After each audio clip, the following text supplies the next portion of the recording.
Jim Morrison, who passed away at the age of 27, in a French hotel of a suspected drug overdose. However, the French police never conducted an autopsy, claiming the cause of death was obvious. Now Marianne Faithfull has come out with what she believes happened that night, and who is to blame. She blames the heroin dealer to the stars Jean de Bridewell for what happened that night. She claims she refused to accompany Jim back to his apartment because she could sense trouble. Now she claims that death was not on purpose, but the heroin Jim used was way too strong. It's a far cry from 4 years earlier, in 1967, when a spry Jim Morrison, accompanied by his band The Doors, roared onto the music scene, determined to conquer the world. Their self-titled debut album was released and became the first of 7 consecutive gold albums recorded by the band. That first album reached #2 on the Billboard charts, putting The Doors in the same league as the Beatles and the Rolling Stones. Stylistically, The Doors were different from other bands in the California surf and folk rock scene. With their raunchy blues, they stuck out like a sore thumb, or more like a middle finger. Jim Morrison was born in the small town of Melbourne, Florida on December 8, 1943. He and his family were forced to move often because of his father's job as a Navy officer. By the time he turned 16, Jim had already moved 9 times, making it difficult to make friends. Tandy Martin was Jim Morrison's high school sweetheart. Jim used to be in the basement of his house painting. And he stayed down there a lot, painting and writing, and we spent a lot of time down there. As a teenager, the bright student became more and more disruptive in school and at home. His father, a strict disciplinarian, cracked down hard on Jim. His parents had no idea what to do with a kid like Jim. No idea. How could they? Nor could his straight-laced parents understand their son's fascination with the dark underbelly of literature. I think in the 8th grade, he had a copy of Allen Ginsberg's Howl. You have to put that into perspective. People weren't reading that stuff in the 8th grade. No way, or 9th grade or 10th grade. Jim was not like other people. He just wasn't like other people. It's the classic teenage angst. Kids growing up and saying, gee, the world is not all fluffy and nice the way mom and dad have been telling me. There's something dark, something sinister, something dangerous about it. And Jim reflected that in everything he did. At 19, Morrison's inability to fit in finally got him in trouble with the law. Some people just rebel because they don't really know what else to do. But Jim was an original, for good or ill. In Tallahassee, Florida, he was arrested for stealing a helmet from a police car, resisting arrest, and for being drunk and disorderly. In junior and senior year, I think that's when he started to drink. In alcohol, Morrison found the perfect fuel to feed the flames of his one-man rebellion against the police, against his strict father, and against everything in between. Yeah, I think he had a problem with authority. Absolutely. On reaching adulthood, Jim wasn't done rebelling. His father had expected him to follow in his footsteps and join the military. Instead, in 1964, Jim headed to California and enrolled in UCLA's film program. So deep was the insult that after university, Jim and his father would never speak again. In 1965, as a 21-year-old film student in California, Jim Morrison started partying heavily on Venice Beach. Inspired by the wild hippie scene, he spent his days and nights smoking pot, dropping acid, and writing poetry. One day on the beach, he met fellow film student Ray Manzarek. Ray asked Jim what he'd been up to, and Jim said, well, I've been writing a lot of poetry, and I've been working on some songs. And Ray said, really? Well, sing me one. And Jim sang Moonlight Drive. And Ray said, wow, that's some of the best lyrics I've ever heard for a rock song. How would you like to get together and work on some things? Morrison's own poetry set to rock music soon caught the attention of locals.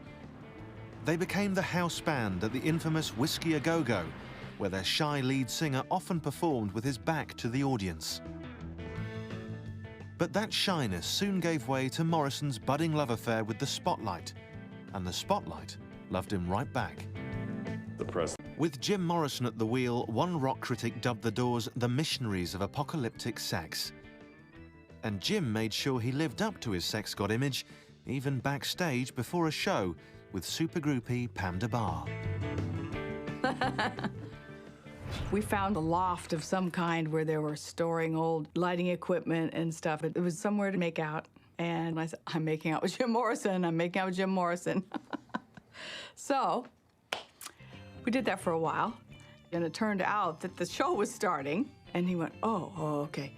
And he went scrambling down the ladder and running out onto the stage. At that time, he was the most beautiful man in Hollywood and probably anywhere else on the planet. The band's road manager was Vince Traynor. You had to be there. It was electric, it was emotional, it was riveting, fascinating. The dynamics of a Doors performance simply swept you off your feet. But he's a superstar at war with his own dark demons. He was saying, help me, help me. Nobody knew how to do it. Jim had a darkness in his writing, a darkness in his life. And soon, that darkness will finally consume him. Someone who got to know Morrison intimately was rock groupie Pamela DeBar. Never seen anything like it before. It was sensual, it was rude, it was naughty, and it was just so thrilling, really. The Doors were along those lines, of bands that were clearly talented enough and adventurous enough that they did not necessarily follow someone else's formula. More dangerous than Elvis, prettier than Mick Jagger, it was clear that the band's greatest asset was Jim Morrison. He saw himself as a writer first and a singer second, desperate to be taken seriously like his poet heroes. He didn't like the image of the sex symbol. He wanted to be seen as a philosopher, as somebody who could write poetry, who could deliver this poetry to a live audience and have their reaction. That's what Jim wanted. But what Jim wanted was not what he got. His rock god image eclipsed any chance he had of being taken seriously as a poet. The failure of that dream would eventually chase him to Paris. Morrison has sublet an apartment at 17 Rue Beautreillis. He currently shares it with Pamela Courson, who for the last 5 years has been his on-again, off-again girlfriend. Morrison has come here primarily to escape, both from the pressure of being a rock star and from the possibility of doing jail time in the US, where he's been charged with indecent exposure and public profanity.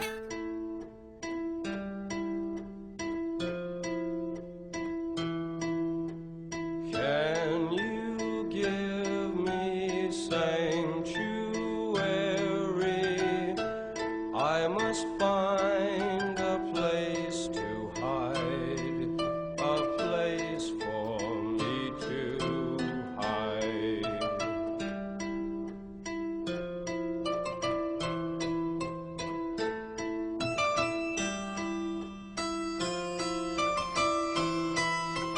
Can you find me soft asylum? I can't make it anymore. The man is at the door.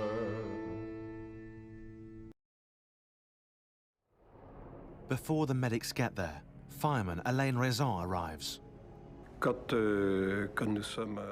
When we entered the bathroom, I saw the body of a man, the head thrown back.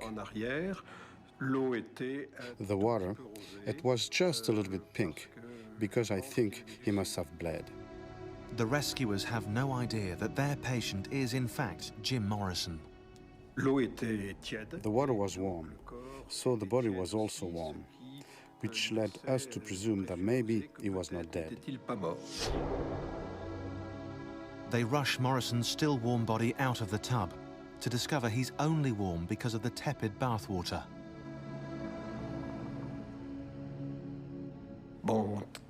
Very quickly, we became aware that in fact he was dead. Many do not buy the ending to the Jim Morrison story, leading to a flurry of mysterious theories. Some say that before Pam Courson called Elaine Ronay about an ambulance, she called her heroin dealer, who came to the apartment and advised Pam to flush the drugs. Soon after, that same dealer hightailed it out to Marrakesh to avoid legal hassles. Others say that Jim had been out partying the night before he died at a Paris nightclub, where he OD'd in their bathroom. Fearing being tied to his death, the nightclub had Morrison's body carried back to his apartment and dumped in the bathtub. He came to Paris in April '71 and spent 3 months in Paris before he died. And as a Rock and Roll Circus was still the spot in town, it was there mostly every night. So we were talking when we could talk to him, because it was quite high pretty often, and drunk a lot of times. Sorry. And but we get together and talk about things, and he was a nice person when he wasn't drunk, and very, very polite and elegant when he wasn't high. Otherwise, it was a disaster.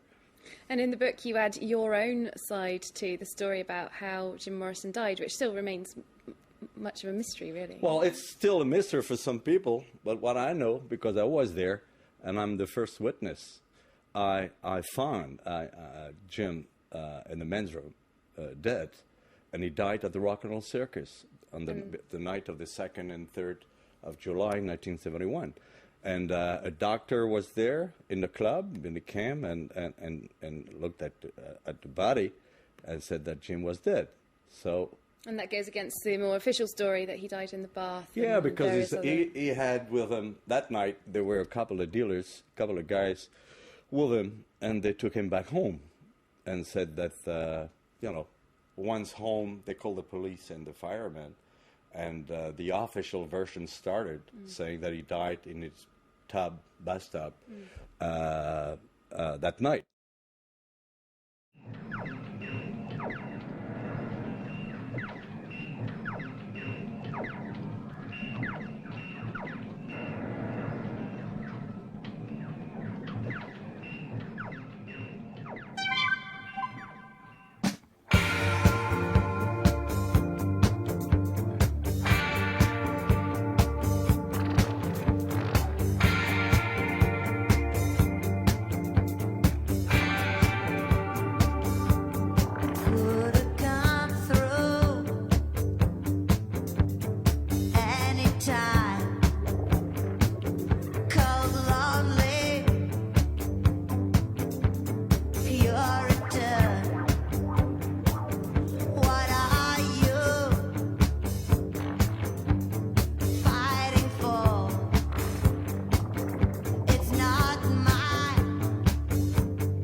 James Douglas Morrison, poet.